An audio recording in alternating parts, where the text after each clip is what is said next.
Okay, आज हम वास्तु की प्रैक्टिकल क्लास शुरू कर रहे हैं। इस प्रैक्टिकल क्लास में हमें जानना है कि हम कोई भी वास्तु का मैप कैसे बनाया जा सकता है।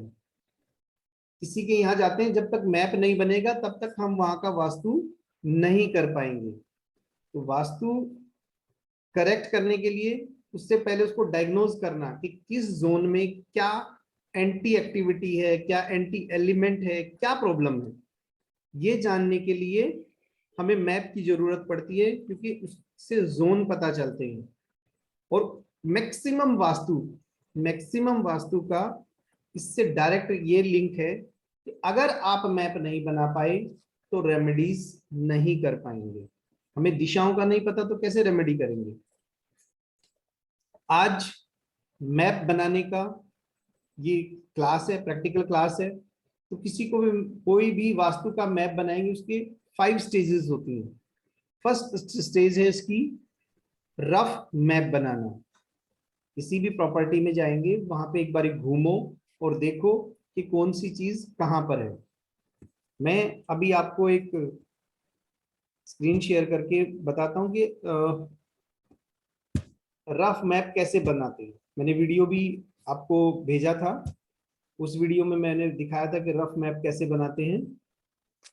मान लो किसी के यहाँ गए तो सबसे पहले एक गली बना देनी है अपने को। सबको दिख रहा है ये? हाँ जी सर। जी, ये बन गई गली।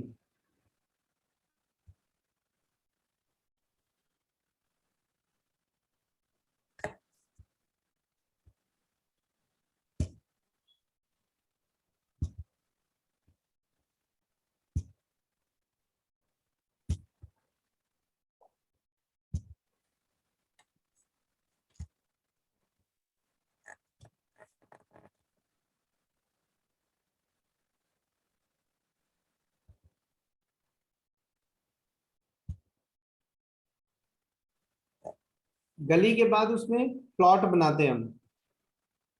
जिसका भी प्लॉट हम जो भी प्लॉट कोई वास्तु करेंगे तो वो कोई ना कोई प्लॉट होगा। ये हमने बना दिया इस गली का प्लॉट। ये रफ बना रहे हैं हम इसमें।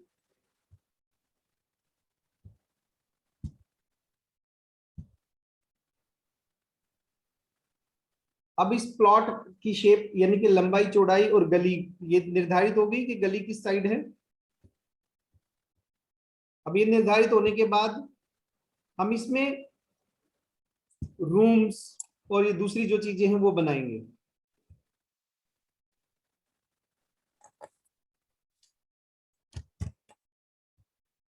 मान लो ये प्लॉट है और इसमें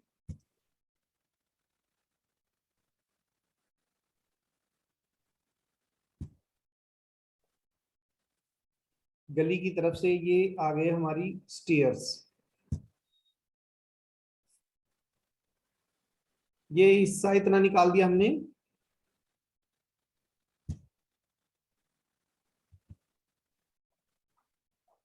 स्टेयर्स का फिर देखते हैं कि यार स्टेयर्स के साथ एक इन्होंने रूम बना रखा है। इस रूम के साथ ये अटैच्ड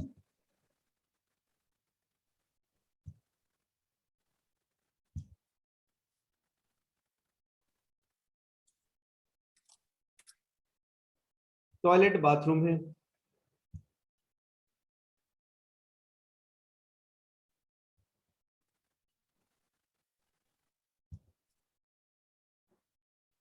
उसके साथ एक किचन है।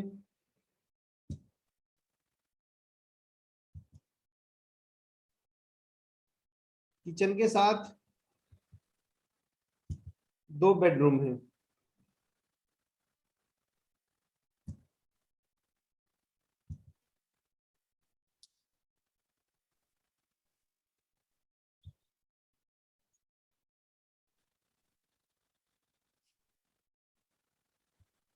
और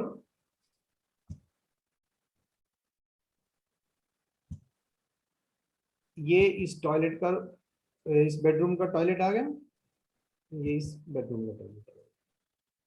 ये रफ बना दिया, ये देखा कि हमने ये बेडरूम है,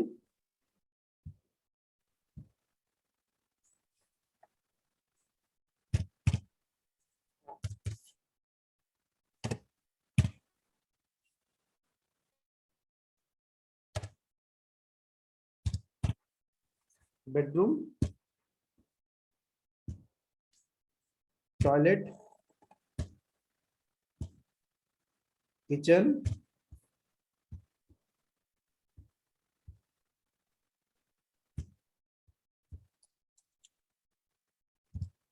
बेडरूम, एक बेडरूम ये हो गया, एक टॉयलेट ये हो गया,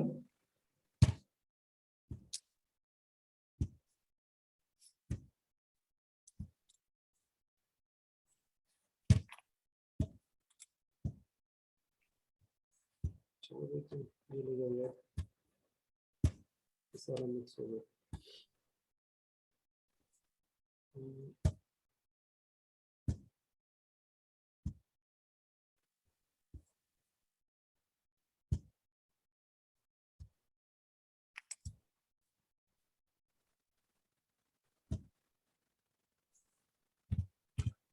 बेडरूम, बेडरूम और टॉयलेट। तो ये देखो कि एक ये, अच्छा स्टेयर्स भी आ गई हमारी, स्टेयर्स भी लिख देते हैं, ये स्टेयर्स हो गई, ये ड्राइंग रूम होगा। ऑलमोस्ट घर इतना ही होगा, 3 बेडरूम, 2 बेडरूम, 4 बेडरूम, बट ये रफ मैप बनाना है अपने को। क्या करना है, ये रफ मैप बनाना है। ये है पहला स्टेज। ये बेडरूम, टॉयलेट, किचन अगर आपको याद रहते हैं तो ठीक है, अदरवाइज ऐसे भी लिख सकते हो शॉर्ट फॉर्म में। तो जिसके भी माइंड में जो भी मैप आए, सबसे पहले तो अपना घर ही सबके यहाँ होता है कि अपना घर को कैसे देखें हम। तो अपने घर का रफ मैप बनाओ, और रफ मैप बना के इस तरीके से मार्क कर लो कि ये बेडरूम है, ये बेडरूम है, बेडरूम है। और बोलने के लिए इसको बेडरूम 1, बेडरूम 2, बेडरूम 3 ऐसे भी काउंटिंग कर सकते हैं। लेकिन जब तक आपका रफ मैप नहीं बनेगा तो डाटा इकट्ठा नहीं होगा, इनकी लंबाई चौड़ाई इकट्ठी नहीं होगी। This is the first phase of creating a map. एक वास्तु मैप को क्रिएट करने के लिए पहला हमारा ये स्टेप है। ओके, तो रफ जी मैप बनाएंगे जैसे ही,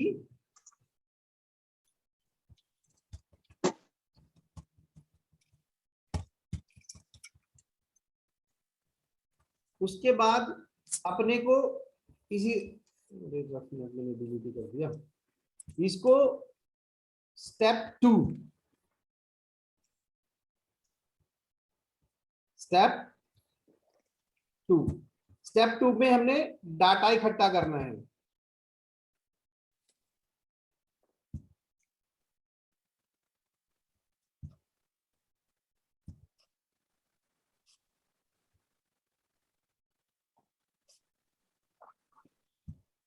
डाटा इकट्ठा करने के लिए वीडियो देखा था आपने, लंबाई चौड़ाई मापनी है।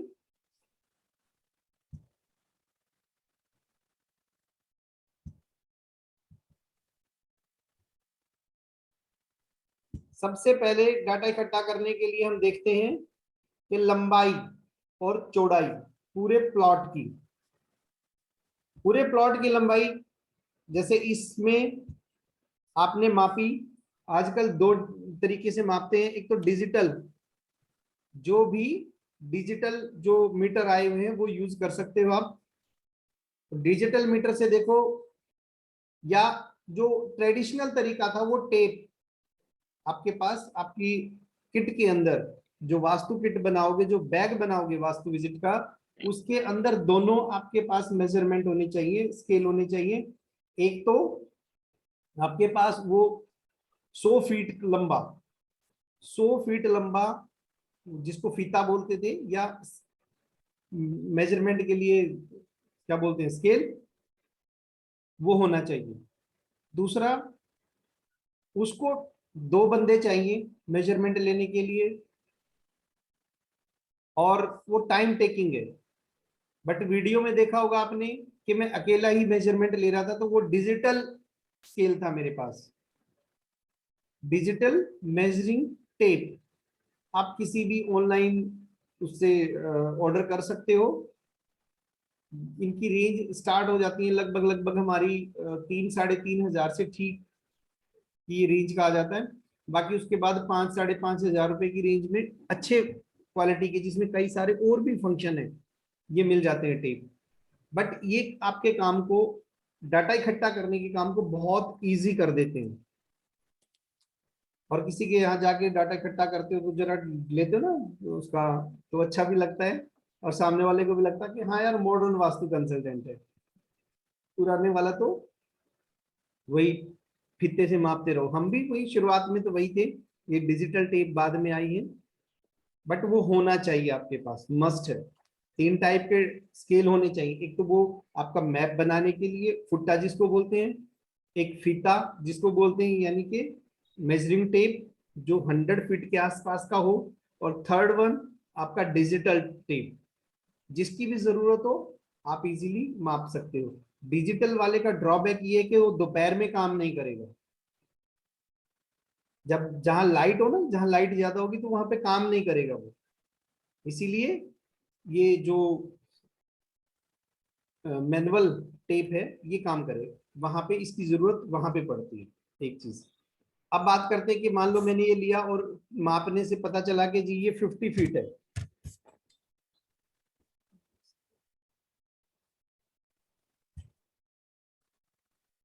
ये 50 फीट लंबाई में है और 25 फीट इसकी चौड़ाई है। एक बार के लिए सपोज किया हमने, तो 2 चीजें इकट्ठी होगी, लंबाई और चौड़ाई। अब बात करते हैं इसकी, इसके जो अंदर की एक्टिविटीज है, रूम, किचन, तो एक अपने को ये ले लिया,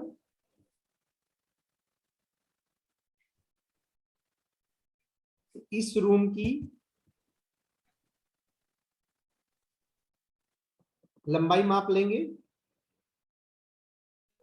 और इस रूम की, चाहे ना मापो तो इसकी माप लो, जो साइड में स्टेयर्स हैं ये माप होगी।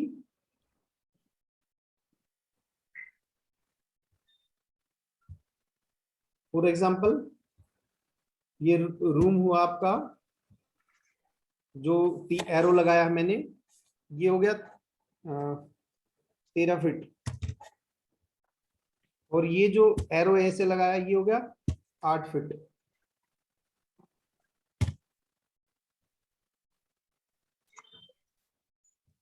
अब ये देखो, इससे ना हमारे 2 चीजें एक साथ मप गई। ये 13 फुट का मतलब ये हो गया कि टोटल ये हमारी चौड़ाई 25 फीट थी, जिसमें से 8 फीट आपने निकाल दिया, तो रूम कितने फीट का चौड़ा बच गया? 17 फीट। तो इस रूम की लंबाई चौड़ाई कितनी आ गई? 17/13। 17 फीट ऐसे और 13 फीट ऐसे। कैसे आई किसी की समझ? कोई ऐसा है जिसको समझ ना आया हो?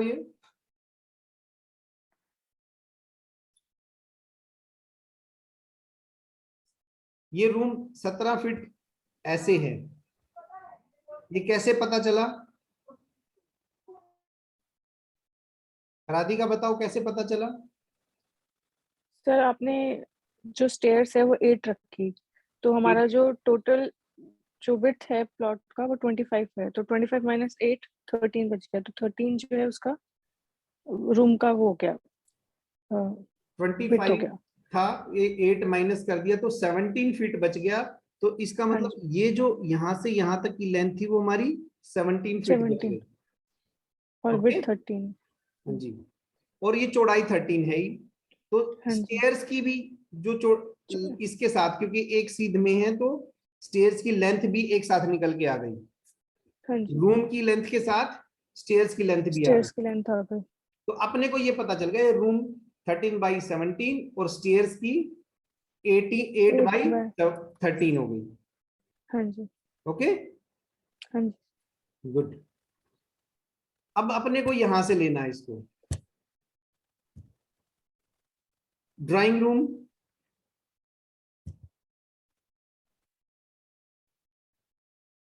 मान लो आपका ड्राइंग रूम है 20 फीट, 20 फीट।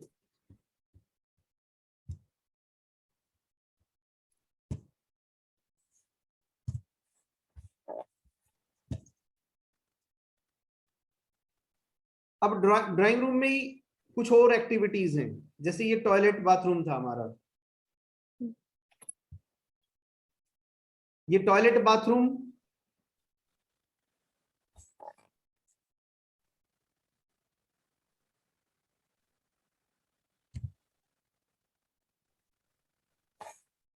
सेवन बाई 5 या 7/7 का कर लेते हैं।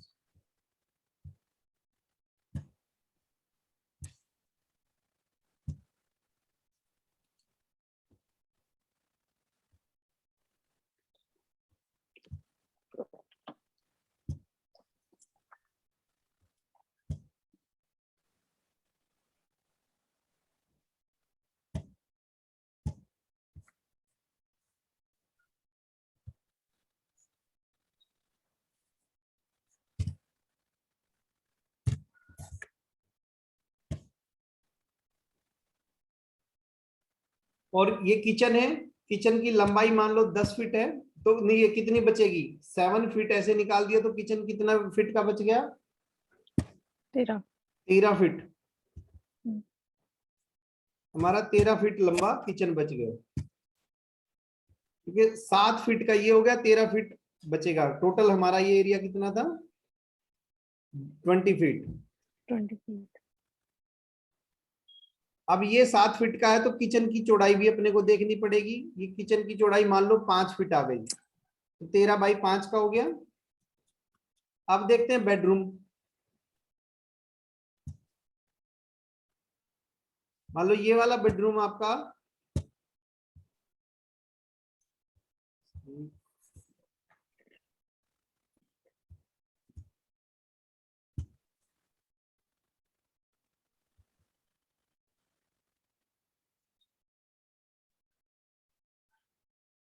चौड़ाई और एक की लंबाई निकाल लो बस।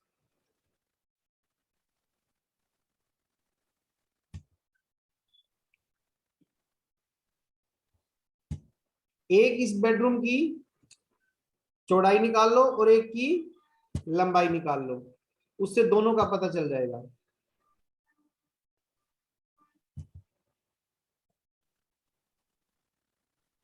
इसकी है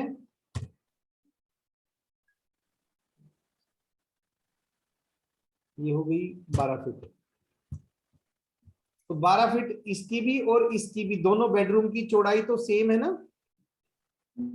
ये ऐसे यहां से यहां तक 12 इसकी भी है और इसकी भी 12 ही रहेगी।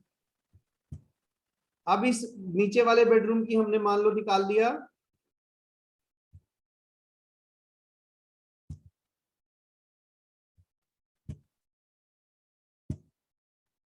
यहां से यहां तक लंबाई ये आ गई 13 फीट।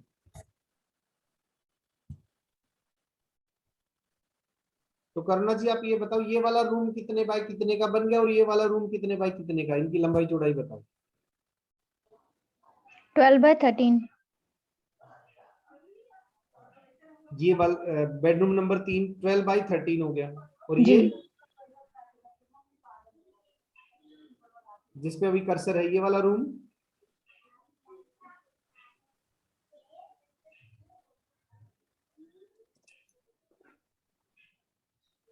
देखो टोटल 25 फीट है, यहां से यहां तक 25 फीट है, उसमें से 13 फीट तो हमने इस रूम को दे दिए, तो यहाँ पे कितने फीट बचे, 12 फीट। तो ये वाला रूम 12/12 का होगा, 12/2 जी है ना, 12/12। 12/12 ठीक। ओके, अब ये है टॉयलेट। अब ये देखो यहाँ पे टॉयलेट, आपको ना टॉयलेट की लेंथ मापने की जरूरत ही नहीं पड़ेगी। आप ये देखो 13 फीट मेरे यहाँ चले गए, 20 फीट यहाँ चले गए, 12 फीट यहाँ चले गए, तो टोटल कितना हो गया? 5 फुट बच गया। यस, ये 5 फीट बच गया, यानी कि 5 फुट लंबाई टॉयलेट है हमारे पास ये। अब ये इसकी इधर की आपको मापनी पड़ेगी,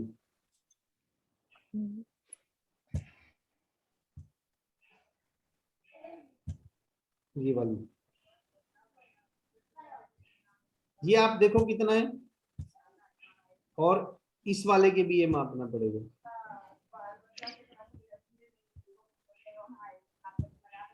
मान लो ये आपने 6 फुट लिया, तो 6 बाई 5 का ये टॉयलेट हो गया, और ये भी 6 फीट है, तो 6 बाई 5 का ये हो जाएगा, 6 बाई 5, और ये भी।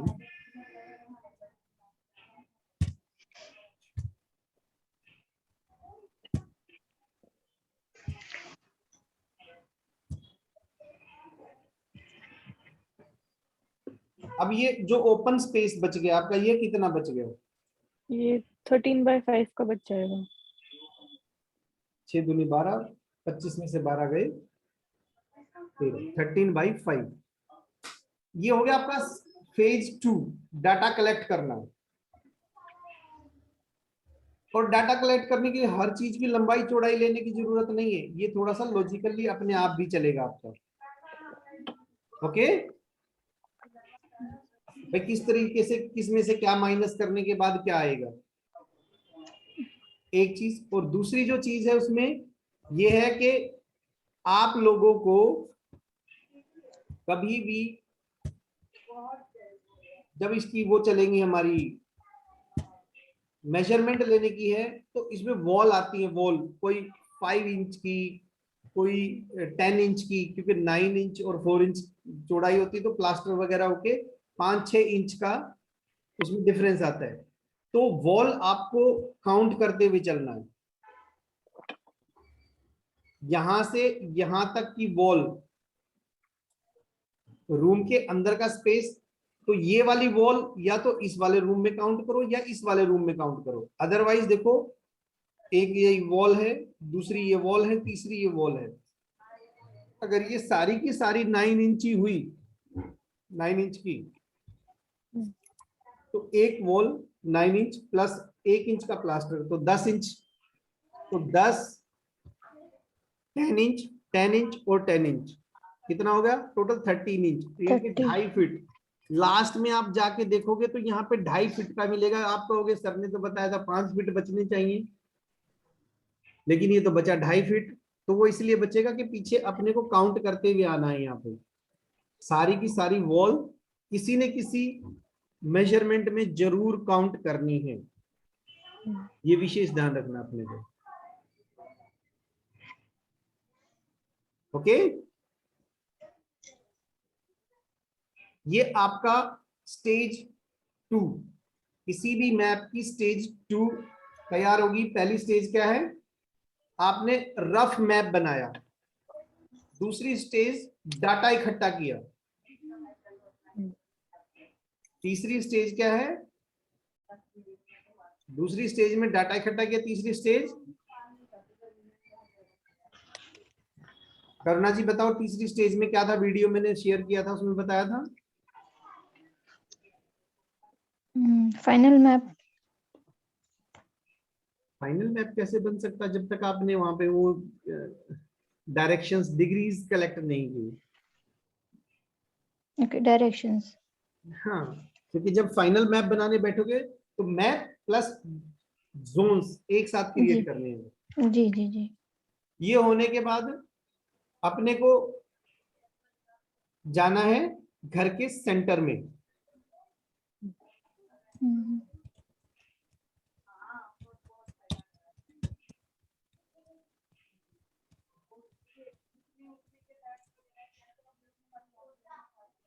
घर के सेंटर में जाके खड़े हो गए आप। घर का सेंटर कैसे निकालते हैं वो भी ध्यान दो।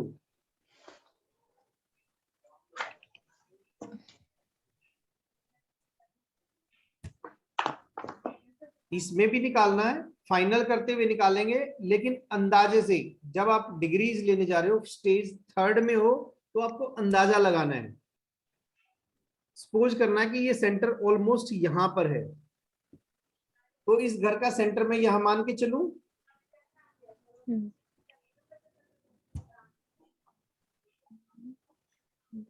कि इस घर का सेंटर ऑलमोस्ट यहां हो सकता है।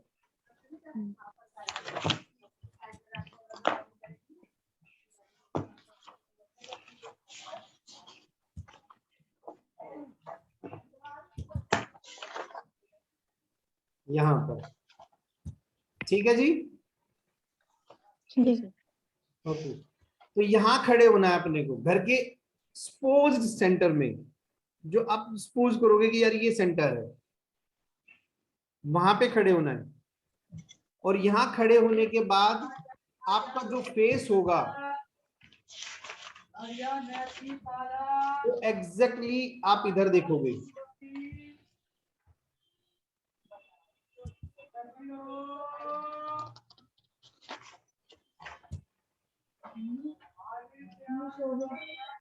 ये गली की तरफ देखना आपको, घर के सेंटर में खड़े होके गली की तरफ देखना आपको।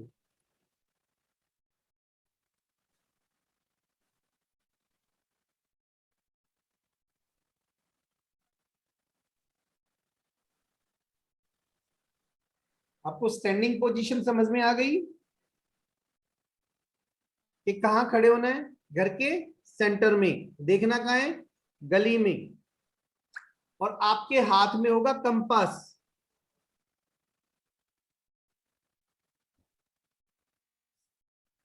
कंपास में जब भी आप कंपास होल्ड करोगे, एक चीज का ध्यान रखना कि आपके हाथों में कोई भी मेटल ना हो, जैसे रिंग, वॉच। कोई रेडिएशन वाला एलिमेंट ना हो, जैसे फोन, या कोई आपने हैवी मेटल का कुछ पहना ना हो। जैसे किसी मेटल की ना जैकेट्स वगैरह में बटन होते हैं, या कोई इस चीज का, इसका विशेष ध्यान रखना कि आप जब भी कंपास पर डिग्री लेंगे, मेटल की चीजों से आपका कंपास थोड़ा दूर होना चाहिए। क्यों? क्योंकि ये मैग्नेटिक कंपास है।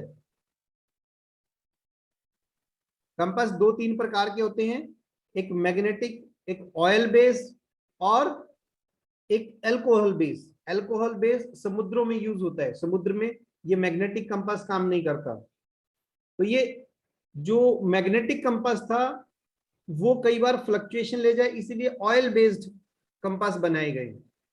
अभी मैंने आपको दिया वो ऑयल बेस्ड कंपास है। वो जो ऑयल होता है, ऑयल में ये निडल फ्लोट करती रहती है, और बाहर के रेडिएशन का मिनिमम उस पर इफेक्ट जाता है। ऑयल के अंदर होती है वो निडल, तो ऑयल को क्रॉस करके वो रेडिएशन कम निडल को इफेक्ट करता है, लेकिन करता है।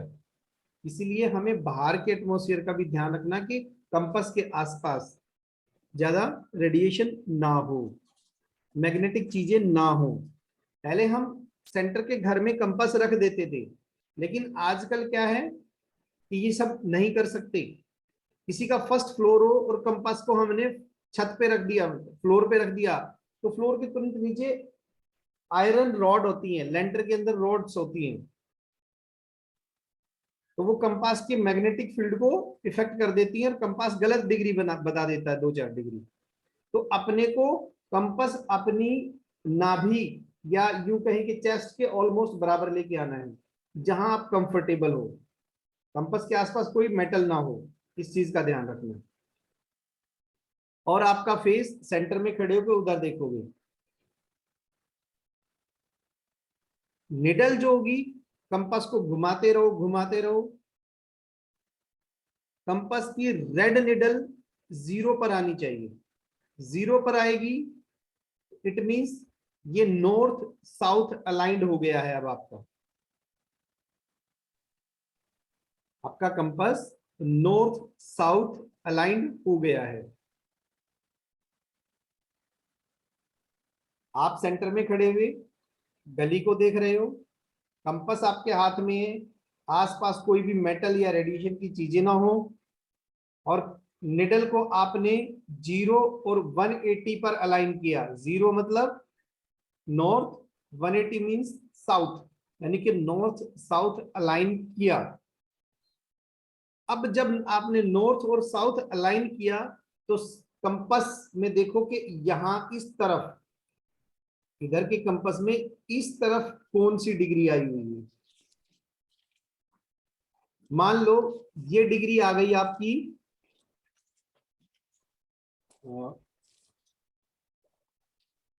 कोई भी डिग्री आ गई, ये आ गई आपकी 225। नोट कर लो, इस डिग्री को नोट करना है, 225।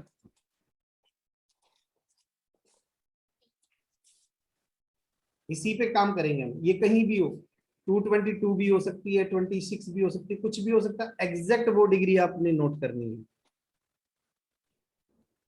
अब इसको, ये काम यहाँ का सेंटर का खत्म हो गया। अब हम आएंगे गली में। गली में आकर के हमने जो अंदर डिग्री ली है इनको रीटैली करेंगे। घर के यहां खड़े होके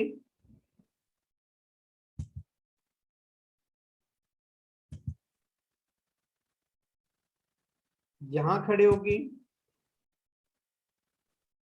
और यहां भी खड़े होके, और सेम अपने को देखना है बाहर की तरफ।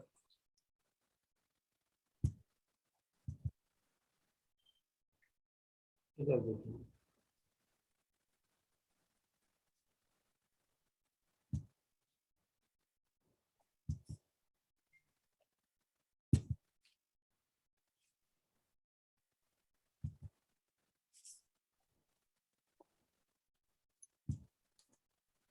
और ये देखेंगे कि यार ये सारी डिग्री सेम आ रही है।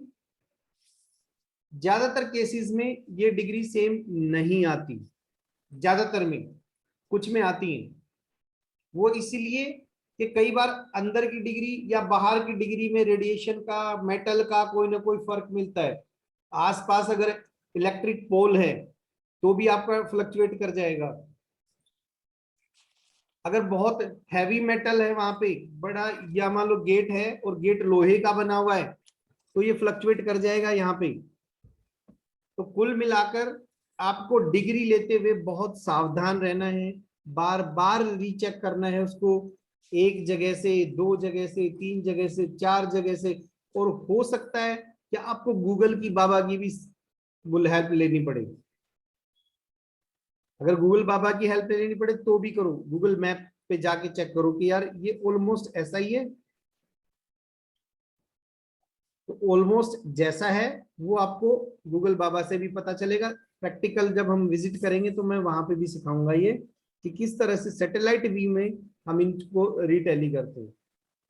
आप एयर में ट्रेवल कर रहे हैं तो कई बार ये ना आपकी कंपास जो है ये पोलराइज्ड भी हो जाते हैं, नॉर्थ पोल साउथ दिखाने लगता है, साउथ नॉर्थ दिखाने लगता है। इसीलिए कभी भी एयर ट्रेवल करने के बाद आपको अपने कंपास को चेक कर लेना चाहिए कि डिग्री कहां पर क्या है, और वो रीचेक करे हुए। मान लो आपके पास कोई भी फोन भी काम नहीं कर रहा तो सन तो है, आप सुबह अगर 10 बजे चेक कर रहे हो तो एटलीस्ट वो पता है कि यार ये साउथ ईस्ट के आसपास है। दोपहर है तो वो साउथ है, 3 साढ़े 3 बजे है तो वो साउथ वेस्ट है। अब जैसे मैंने बोला था कि 225 डिग्री यहां से दिख रही है, तो यानी कि सन 3:30 बजे के आसपास यहाँ होगा। अगर आप 3:30 बजे वो देख रहे हो, कर रहे हो वास्तु विजिट, तो आप देखोगे यार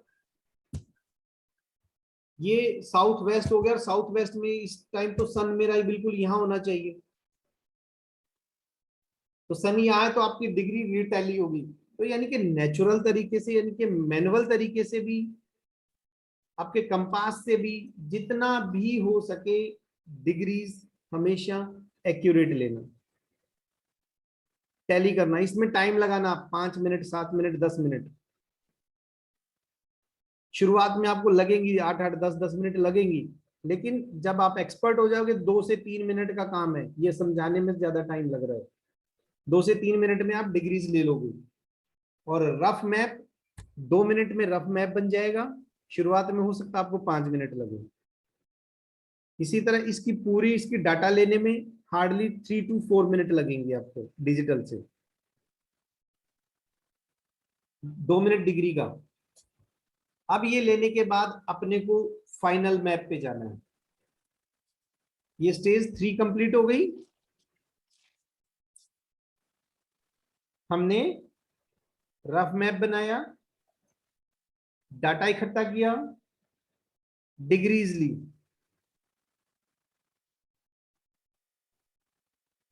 ओके,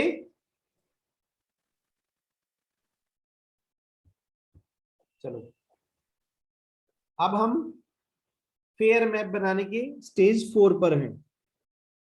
यहां तक किसी को कोई डाउट? नहीं। ओके,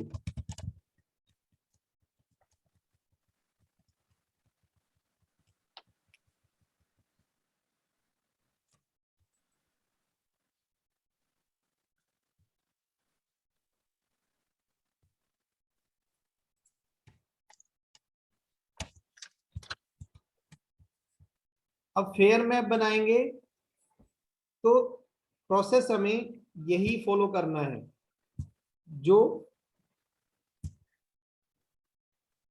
रफ मैप बनाते हुए कर रहे थे, बट यहां पे सारा स्केल्ड होगा।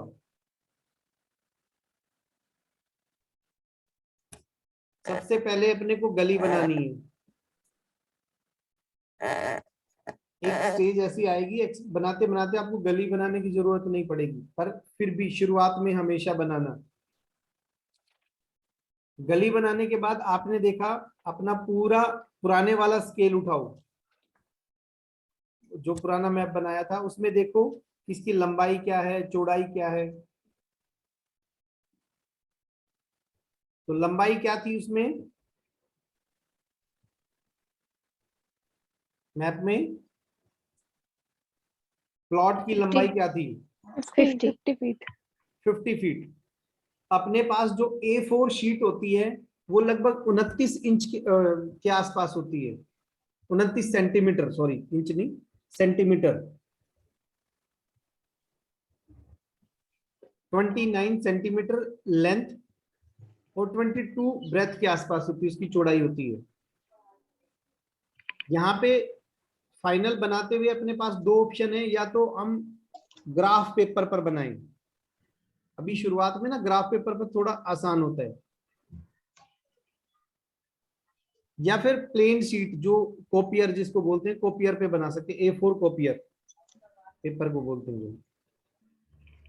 तो सबसे पहले अपने को लंबाई चौड़ाई देख ली। अगर मेरा पेपर है 29 सेंटीमीटर और 50 फीट बनाना है उस पे, तो पेपर पे तो बनाने के लिए अपने को कुछ और करना पड़ेगा। एक्चुअल चीज को जब हम मैप करते हैं तो वो बहुत एक्चुअल तो बहुत बड़ी है। जैसे ग्लोब या मैप बनाने के लिए, वर्ल्ड मैप बनाने के लिए इतना बड़ा पेपर तो चाहिए होता नहीं, छोटे से पेपर पे बना देते हैं। उसका एग्जैक्ट साइज कंप्रेस करने के लिए हम उसको बोलते हैं स्केल करना। क्या करना बोलेंगे उसको? स्केल करना। स्केल करना। Scaling. तो स्केल कर देंगे, यानी कि जो भी हमारा डाटा है उसको स्केल कर देंगे। उसको अपने अवेलेबल पेपर के अनुसार स्केल कर देंगे। और स्केल करने जैसे ही स्केल करेंगे कि अपने को 50 फीट चाहिए लंबाई, तो 50 फीट तो इस पे आ नहीं सकती, तो हमारे पास अवेलेबल है 29 सेंटीमीटर, 29 सेंटीमीटर। एक सीधा सा डाटा उसको स्केल करेंगे कि भाई 1 सेंटीमीटर 2 फीट को रिप्रेजेंट करता है, यानी कि 2 फीट को रिप्रेजेंट करने के लिए हमने स्केल को कितना मान लिया?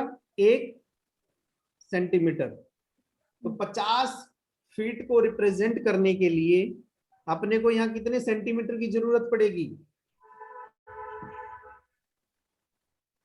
25. सेंटीमीटर। हमारा पेपर है 29 सेंटीमीटर, हमें जरूरत पड़ेगी अब कितने की? 25 की। 20.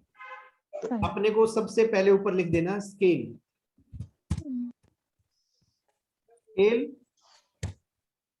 1 cm is equal to 2 feet.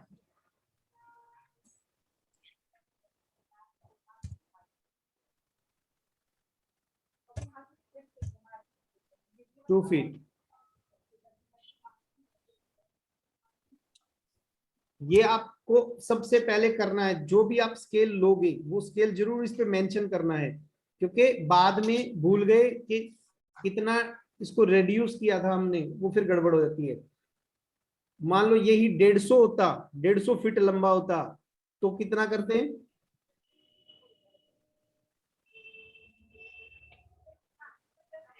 75। 75 का तो फिर भी नहीं है हमारे पास। यस। हमारे पास तो पेपर ही 29 सेंटीमीटर है। तो भी 25 का ही लेते, मतलब फिर 3 फीट के अंदर 1 सेंटीमीटर काउंट करते। 3 फीट में होते तो 75 हुआ। मैंने बोला 150 फीट लंबा होता तो 3 फीट का हम 1 सेंटीमीटर काउंट करते ना। 3 फीट का 1 सेंटीमीटर काउंट करते तो 150 फीट के लिए तो 50 इंच सेंटीमीटर का चाहिए पेपर। 50 सेंटीमीटर का पेपर वो तो नहीं आता। 50 सेंटीमीटर। हमारे पास पेपर तो 29 सेंटीमीटर है। 4 करके देखो, 1 centimetre is equal to 4 feet, तब भी नहीं आता। नहीं आता। 6 करो तब भी नहीं आता। 7 करो, तो जैसे ही हम 7 करेंगे 1 सेंटीमीटर 7 उसको रिप्रेजेंट कर रहा है फीट को, तो 25 सेंटीमीटर 150 फीट को रिप्रेजेंट कर देंगे। हो गया ना? 1 सेंटीमीटर बराबर है 7 फीट, तो 25 centimetre is equal to 150 feet. नहीं 6 पे मेरी my mistake. 1 centimetre is equal to 6 feet. तो ये स्केल आपको कैलकुलेशन करनी है कि आपको किसी भी तरीके से पूरे साइज को पेपर पर लेके आना है। मीनिंग हमें फिट बढ़ाते रहना है जब तक कि वो हमारे उस पेपर में फिट नहीं हो जाता। हाँ, मान लो 1000 फीट है, पेपर तो वही है, कोई 1000 फीट लंबा प्लॉट है, उसका भी तो मैप बनाना ही है जी। तो 1000 फीट लंबा है तो उसको कैसे करेंगे हम? फिट इंक्रीज करते रहेंगे जब तक। हाँ ओके। तो हमारे 29 में हम मैक्सिमम 28 सेंटीमीटर ले सकते हैं। 28 1000 डिवाइडेड बाई 28, 1000 को 28 से डिवाइड कर दो या 25 से डिवाइड कर दो। 25 से डिवाइड करोगे तो कितना आ गया? 20 1:40, 40 यानी कि 1 सेंटीमीटर रिप्रेजेंट करेगा 40 फीट। 40 फीट। 1 सेंटीमीटर रिप्रेजेंट करेगा 40 फीट को। ये स्केल में ध्यान रखना है। 1000 फीट का भी मैप इसी पे बनेगा, 5000 फीट का भी इसी पे बनेगा। जी। ओके।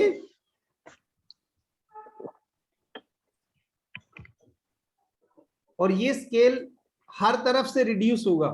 अब हमने 1 सेंटीमीटर को 1 सेंटीमीटर रिप्रेजेंट कर रहा है कितने को? 2 फीट को। 2 फीट। तो अपनी लंबाई थी 50 फीट। 50 फीट।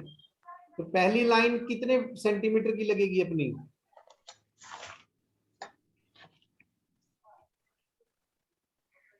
बताओ। फुल लेंथ और 25 सेंटीमीटर। 25 सेंटीमीटर होगी। यस। तो जहां भी 25 सेंटीमीटर होंगे हमने इसको वहां तक लेके जाना है। पहली जो आर्म की आएगी लेंथ आएगी।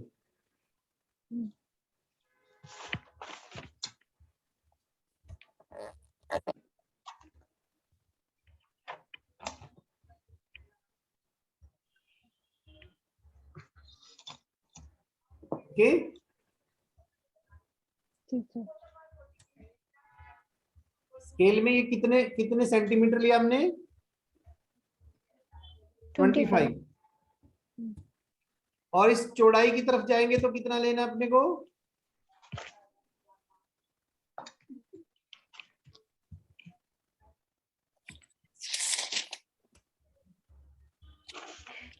ये 12.5 हो यस, जाएगा।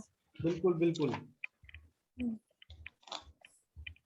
ये 25 फीट था, तो 25 का भी जब फीट में स्केल कर रहे हैं तो 25 को भी तो हमने आधा किया, यानी कि 1 सेंटीमीटर को 2 फीट रिप्रेजेंट कर रहे हैं। तो 25 फीट को कितने सेंटीमीटर रिप्रेजेंट करेंगे? 12.5। 12.5।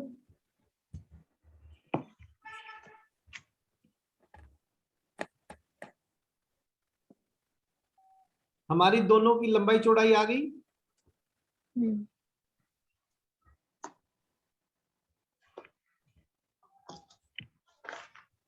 इधर से भी इसको माप देंगे और ये मिला दिया, तो ये हमारा पहला बन गया प्लॉट।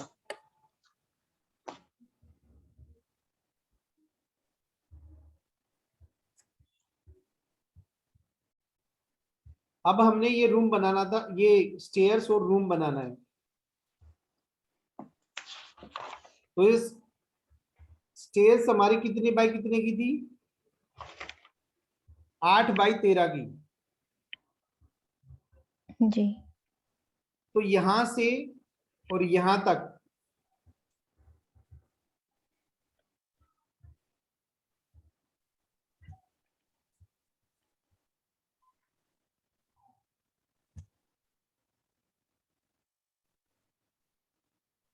ये 8 फीट था, हमें कितना लेना है? 4 सेंटीमीटर। तो 4 सेंटीमीटर पे अपने को एक लाइन लगा देनी है ये। ओके। और लंबाई कितनी थी? 13। 13। तो 13 को स्केल करके कितना 6.5। करेंगे?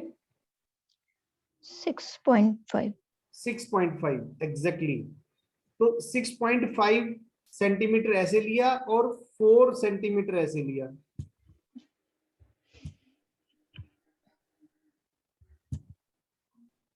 अब जो भी हमारा डाटा था सबको आधा आधा करते चल रहे हैं हम। हाँ जी।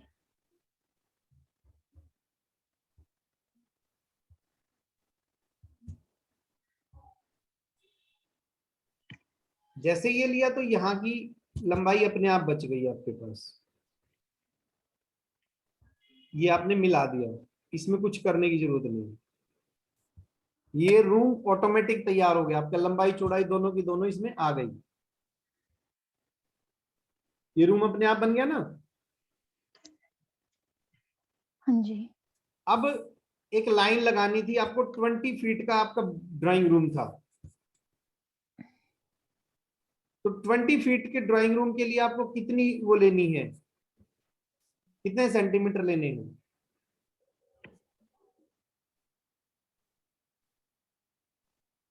जी। ड्राइंग रूम के लिए कितने सेंटीमीटर लेना आपको? 20 फीट का था ना, 20 फीट का था ड्राइंग रूम अपना। हाँ जी। हाँ जी। ठीक है। 10 सेंटीमीटर हो जाएगा। 10 सेंटीमीटर, यानी कि एक 10 सेंटीमीटर पे लाइन लगा दी हमने।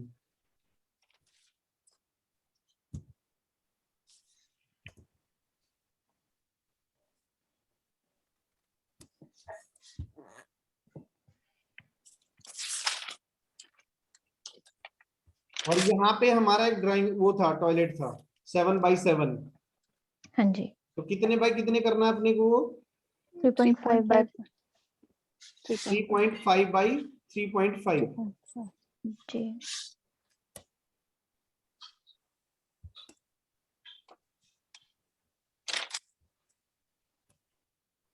और एक किचन थी, किचन में अपने को क्या स्केल था अपना?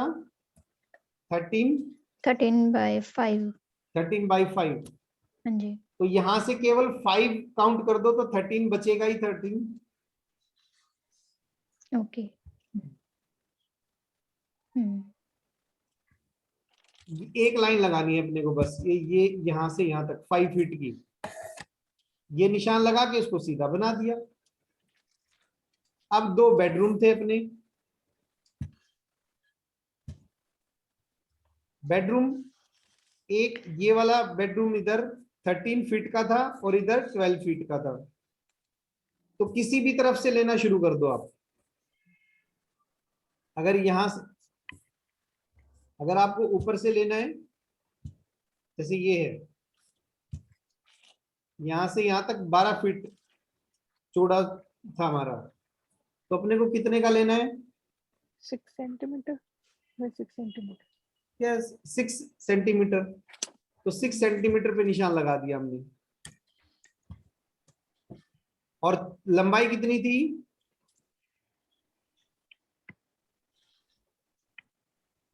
बताओ कितना था? 12/12 था उसका, तो 6/6। 6/6। लो जी,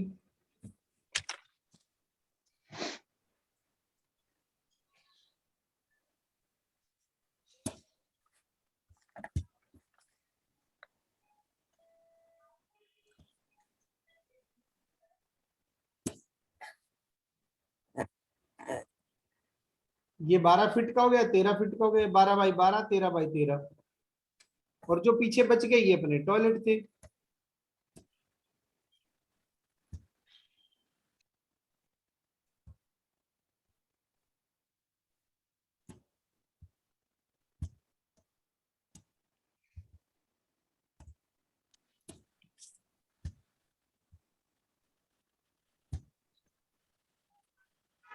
अब टॉयलेट में एक जो विशेष चीज है वो है, जो WC है वो टॉयलेट का एट्रीब्यूट है। जो हम पॉट जो होता है हमारा WC, यानी कि वेस्ट कम्बोर्ड, जिसको टॉयलेट सीट बोलते हैं। टॉयलेट सीट कहाँ लगी हुई है ये मोस्ट इंपोर्टेंट है इसमें, वो जरूर मार्क करना है आपको।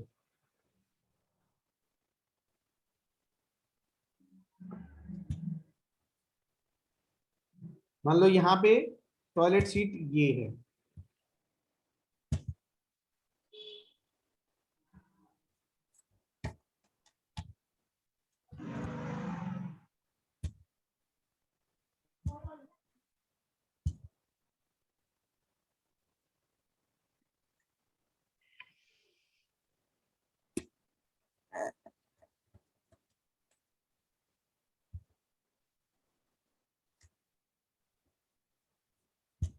और ये यहाँ पे ये है।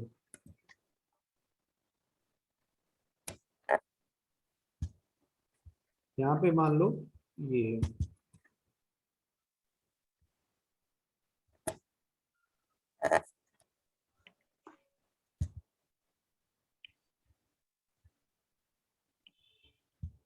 ये आपको हमेशा मार्क करना है कि हमारी WC कहां पर है।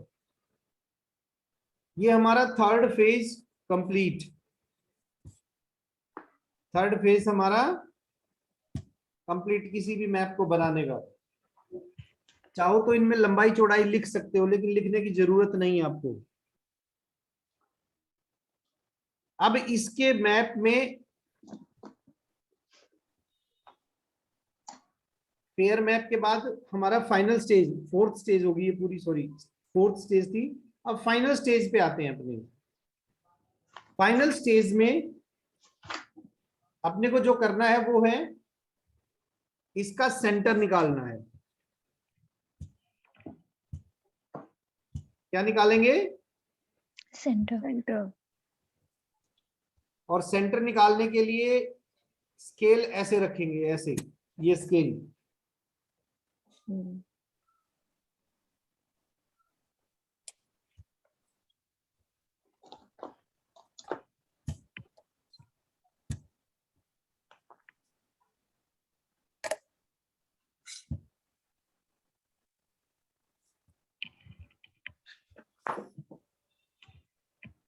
कोने से कोना मिलाएंगे,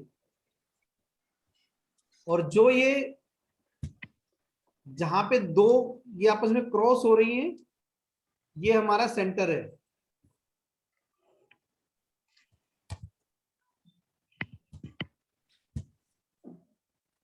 ये देख रहे हो ये लाइन जहां क्रॉस है,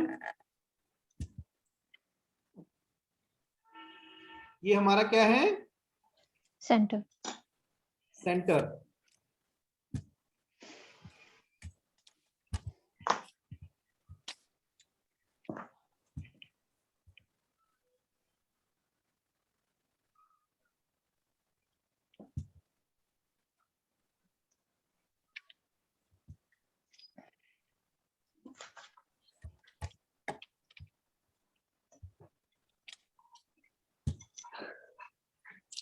अब तो सोने वाला वो हो गया,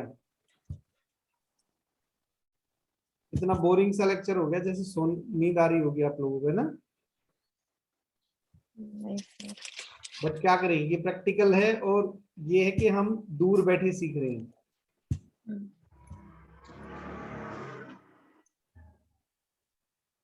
ये पॉइंट है हमारा सेंटर।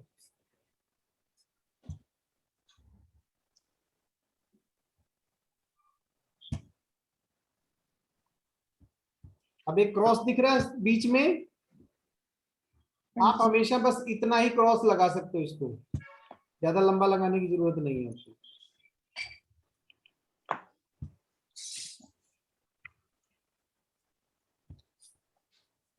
ये लगाने के बाद हमने इस पर लगाना शक्ति चक्र।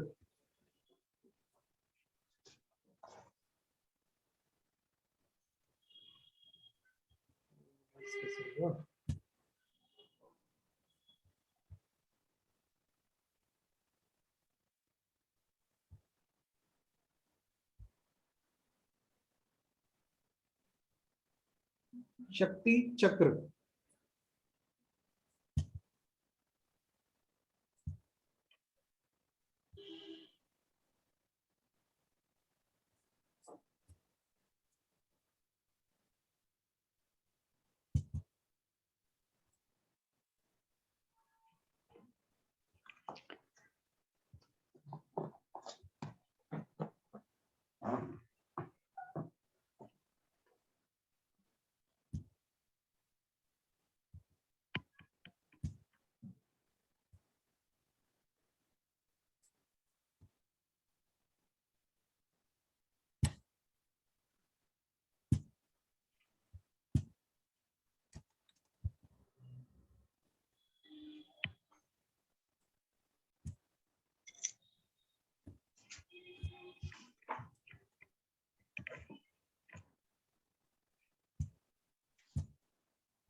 ये कॉपी पेस्ट नहीं हो रहा है यहाँ पे, शक्ति चक्र में पेस्ट करने के चक्कर में था, पर ये हुआ नहीं आज।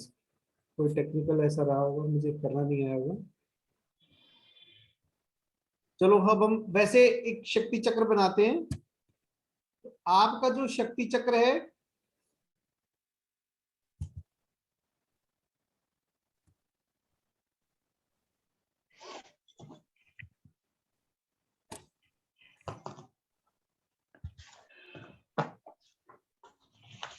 मान लो ये शक्ति चक्र जो निकालो आप लोग अपना, हाँ जी शक्ति चक्र के बीच में एक छोटा सा क्रॉस का निशान है, बिल्कुल बीचों बीच। जी। उस क्रॉस को इस क्रॉस के ऊपर रखो, यानी कि ये पॉइंट मिलाना चाहिए आपस में ऐसे।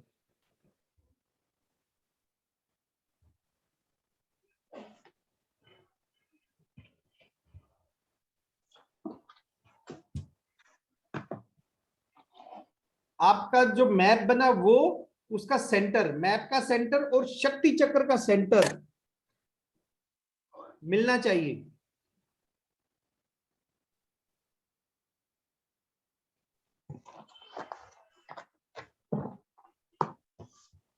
और शक्ति चक्र को घुमाते जाओ और ये देखो कि यहां पे जो डिग्री आई थी, शक्ति चक्र के किनारों पे ना डिग्री लिखी हुई है।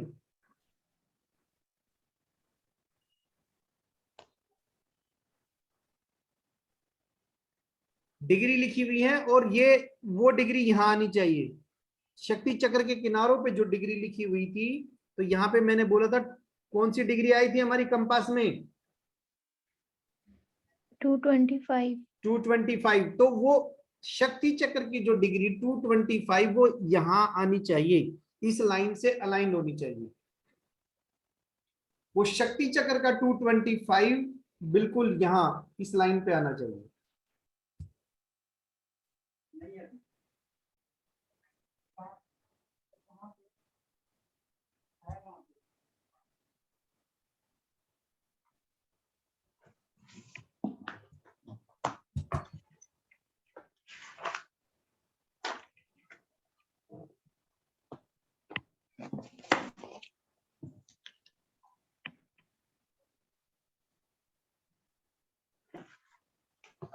यहां तक बात समझ में आया? हाँ जी। राधिका हाँ जी सर।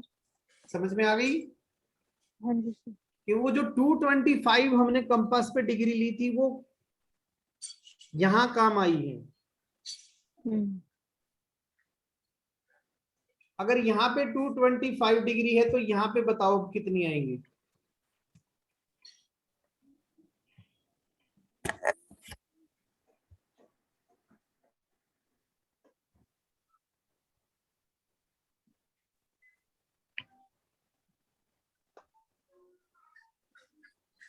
यहाँ और यहाँ के कौन सा एंगल बना हुआ है? ये देखो, ये जो अभी लाइन लगाई है और पहले जहां पे डिग्री मापी थी, ये कितने डिग्री का एंगल है? 90 डिग्री। तो उसमें 90 प्लस करेंगे तो एग्जैक्टली वो शक्ति चक्र यहाँ पे उतनी डिग्री दिखाएगा।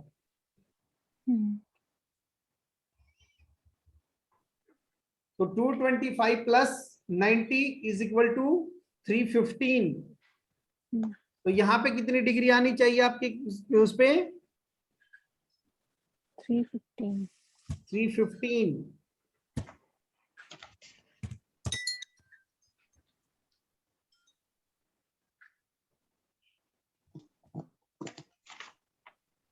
यहाँ पे कितनी थी? कहाँ पे सर? 225। 225। अब मुझे यहाँ का बताओ, यहाँ पे कितनी डिग्री आनी चाहिए? 405। नहीं, एक सेकेंड, सॉरी।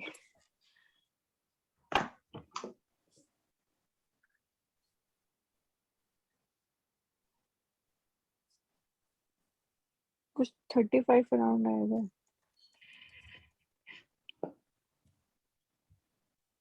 सोचो सोचो, यहाँ पे कितनी डिग्री आएंगी? 45।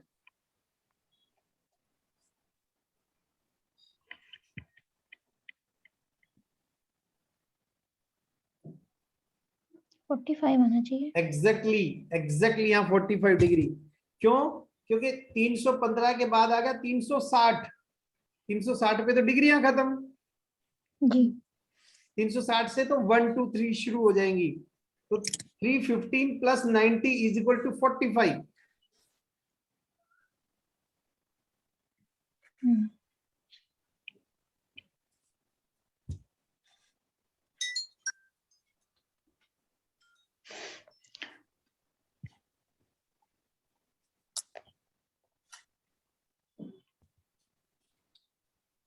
यहाँ कितने आएंगी? 135 130 होना चाहिए। बस।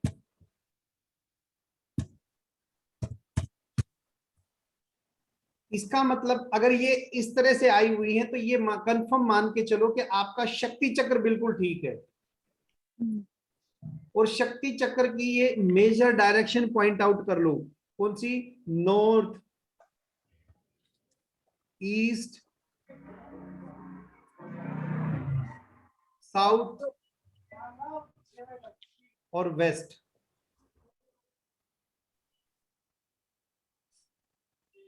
इसके बाद शक्ति चक्र में आप लोगों को इन डायरेक्शंस के आसपास इनके नीचे लिखे हुए जोन दिखेंगे, जोन्स।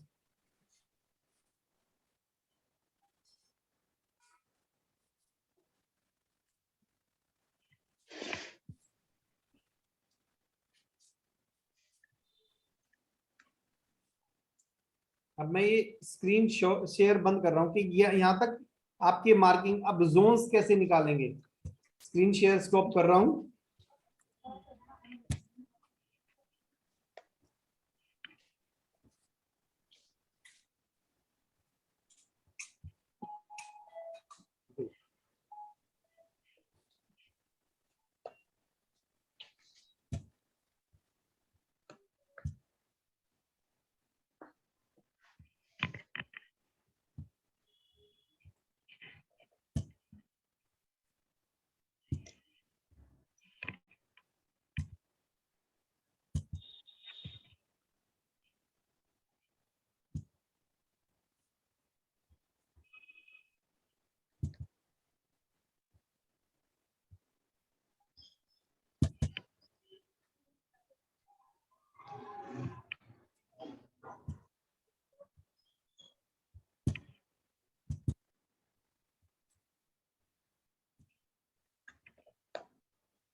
अब आपको दूसरा स्क्रीन दिखाई दिया?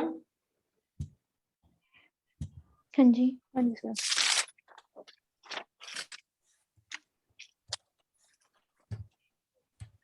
आपके पास ये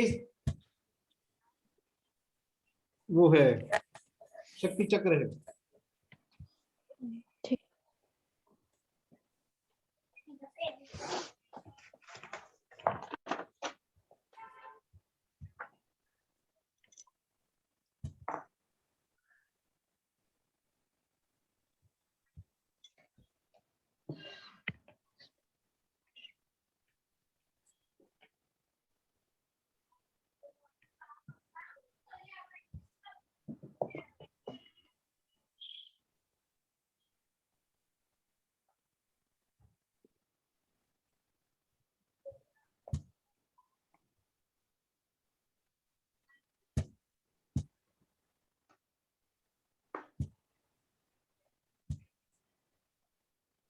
अभी इस शक्ति चक्र में देखो, हमने देखा था कि 225 हमारी गली की तरफ थी।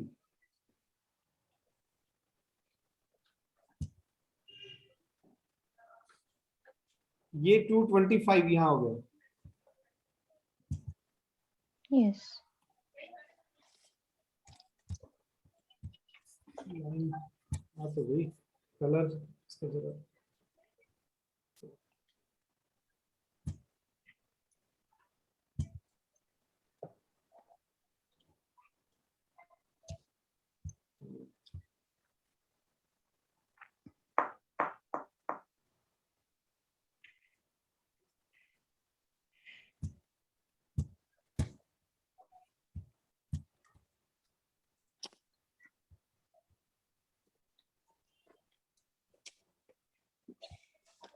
मैं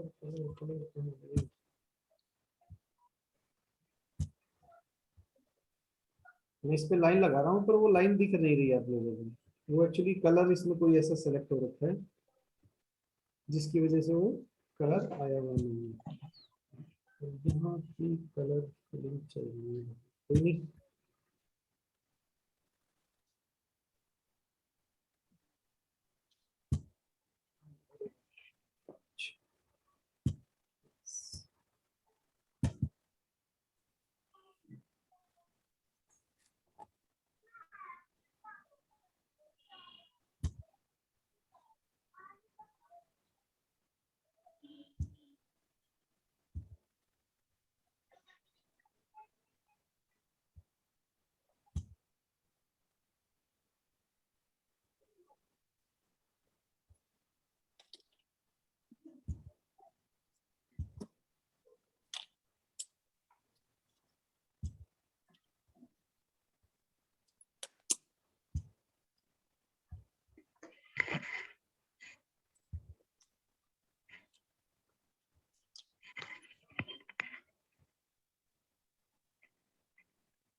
अब दिखा सबको? हाँ जी।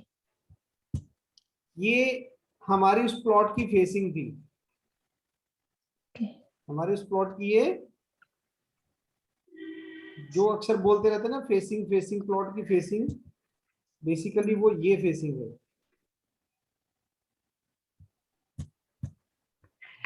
अब इसमें देखो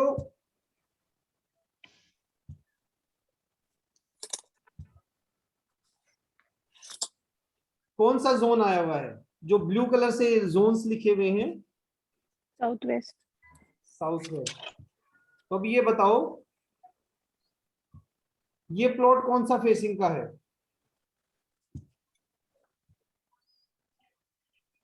जो हमने बनाया ये प्लॉट कौन सी, कोई आपसे किसी को जाके कहोगे तो क्या कहोगे, कौन सी फेसिंग का प्लॉट है ये? South west. South west facing. South west facing. तो अब आपको जोन्स डिसाइड करने आगे कि भाई पहली बात तो ये है कि हम जिसके हम विजिट करने गए हैं, वास्तु विजिट करने गए हैं, वो साउथ वेस्ट फेसिंग प्लॉट है। कौन सा प्लॉट है? South west. South west. South west facing. जी। अब इसमें ध्यान से देखो कि छोटे छोटे साउथ वेस्ट, साउथ वेस्ट से आगे ये क्या है? अपनी डिस्क वेस्ट में ऑफ देख के बताओ साउथ। आप लोग, जी। अपनी डिस्क में देख के बताओ कि आगे कौन सा जोन है। West south west west. Of south west. West south west, फिर वेस्ट, फिर वेस्ट जी। ऑफ नॉर्थ वेस्ट, ये जोन्स हैं। जी। ये जोन्स आपको मार्क करने हैं मैप पे। किस पे हाँ मार्क जी। करने हैं? मैप पर। मैप पे। मैप पर। और ये आपको दिखेगा वीडियो में, जो मैंने वीडियो शेयर किया था उसमें देखना कि ये कैसे मार्क करने हैं। ओके जी। जी। जी। ये मैं आपको एक स्क्रीन शेयर और करके दिखाता हूँ। जब हम उनको डिग्रीज और ये सारी चीजें मार्क कर लेंगे तो कैसा दिखेगा ये।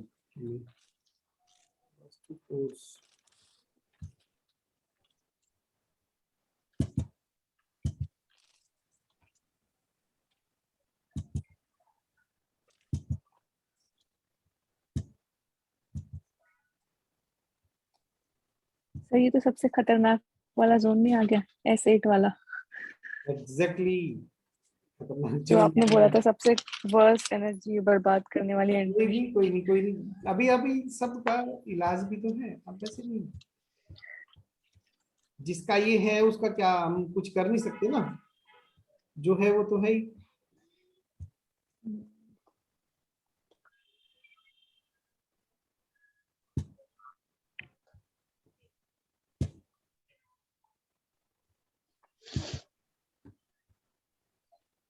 16 zones आ गए हमारे ये रहे।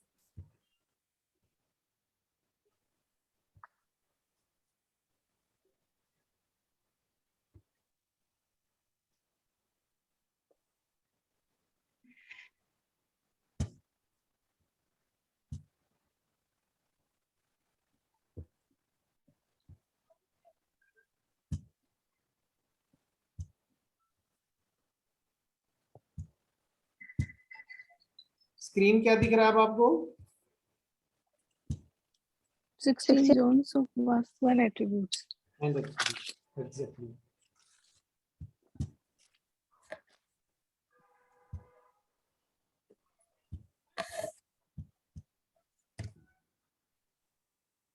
ये मैप देखो अब आप।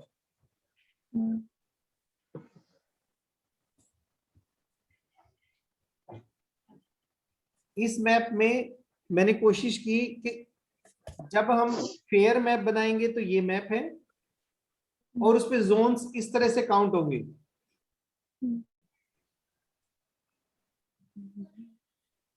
जो हमारा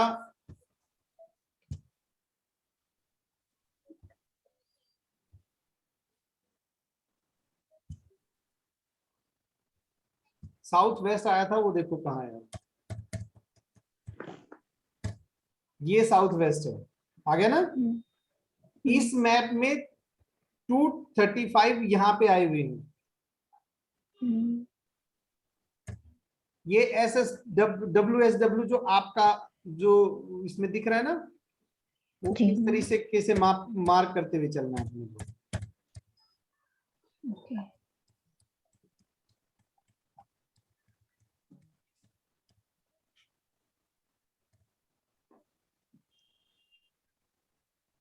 वो जो जोन्स हैं वो ये हैं जो लिखे हुए दिख रहे थे ना आपको,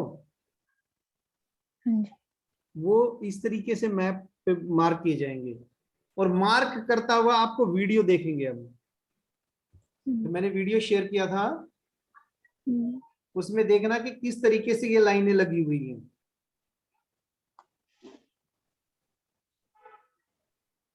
ओके जी।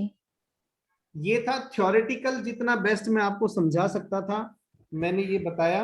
अब ये मुद्दा है सारा प्रैक्टिकल का, ये प्रैक्टिकल में हम इसको कैसे करेंगे।